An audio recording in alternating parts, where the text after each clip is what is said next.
Elmo's Sleepytime Stories by Margaret Snyder and illustrated by Tom Leigh. Elmo can't sleep, said Elmo. He was staying over at Big Bird's nest.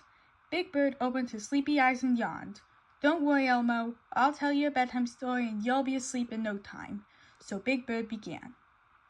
Once upon a time in a kingdom far away, a young maiden decided to apply for a job at the royal castle.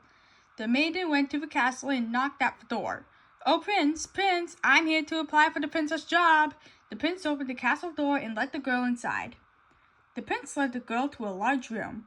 Then he pointed to a tower of mattresses and said, "To earn the princess job, you must pass a test. You must spend the night on this tower of mattresses." The maiden shrugged. "Okie dokie." She climbed up to the top of the pile. The prince pretended to leave the room. "Guess I'll be going now," he said loudly, tapping his feet as if moving toward the door. Then he tiptoed to the bed and placed a peanut under the bottom mattress. A true princess is so delicate, she will never be able to sleep with a peanut in her bed. The prince tiptoed out of the room. When morning came, the prince found the maiden fast asleep. He woke her up and showed her the peanut. "Sorry, miss, you failed the princess test. A true princess would have never been able to sleep through the night." The maiden was miffled. She grabbed the peanut and squashed it onto a plate. "Peanut schmeenut!" She stomped out, slamming the door. That's when the prince smelled the peanutty aroma. He nibbled on some of the squashed nut and proclaimed, "This stuff's delicious. Wait a minute, come back." The prince begged the maiden to stay on as the raw peanut butter maker. "Sure thing, that sounds like a better job anyway," said the maiden. And as you can guess, everyone lived happily ever after. The end. Elmo liked that story very much, but Elmo still isn't sleepy, Big Bird, Elmo said. Just then, Big Bird and Elmo heard rattling from a nearby garbage can. Out popped Oscar the Grouch. "If you two are going to tell bedtime stories, at least tell a grouchy one, like the story my great-granny Grouch used to tell me. It's called Good Night Germs, and it goes like this.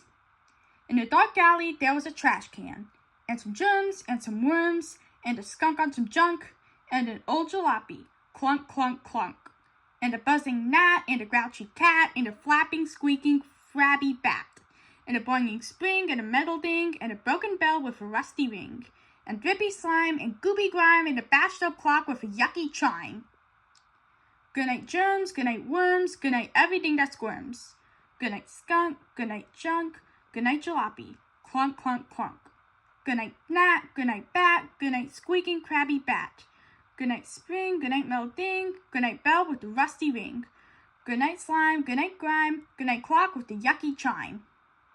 And with that, Oscar slammed the lid in his trash can and disappeared. Oscar's story didn't make Elmo sleepy either, Elmo said. Big Bird scratched his head. "Okay, I've got one more story to tell you, Elmo. This story is called The Night Prince Elmo Couldn't Sleep." "Elmo likes the story already, Big Bird," Elmo said. "Once upon a time, there was a prince named Elmo who couldn't sleep. Prince Elmo decided to offer a reward to any member of the kingdom who could help him. The first to try to win the prince's reward was a young peasant girl. "Allow me to perform a lullaby for your highness," she said, unpacking an electric guitar. "Rock-a-bye, Prince Elmo, on the treetop.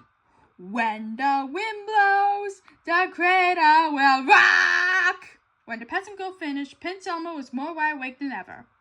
Next, the royal counter arrived. "To fall asleep, you must count sheep. Ready? Begin. 1, 1 sheep. 2, 2 sheep." Prince Elmo began counting, but he could only count to 10. He was still not tired.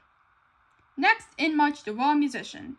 He asked permission to perform for the prince. "If you want to play an electric guitar, it won't work," the prince said. The musician smiled. When the musician whistled out the window, a flock of colorful birds flew in, settling with a flurry of feathers on every surface of the room. The musician tapped his music stand. One by one, the birds started to sing a beautiful song. "Now that's more like it," Prince Elmo said, humming along. And just like that, Prince Elmo closed his eyes and drifted off to sleep. The end. "So, Elmo, what do you think of his story?" Prince Big Bird asked. Elmo didn't answer. He was fast asleep. "Good night, Elmo. Good night, Oscar. Good night, Sesame Street." Then Big Bird tucked his head under his wing and fell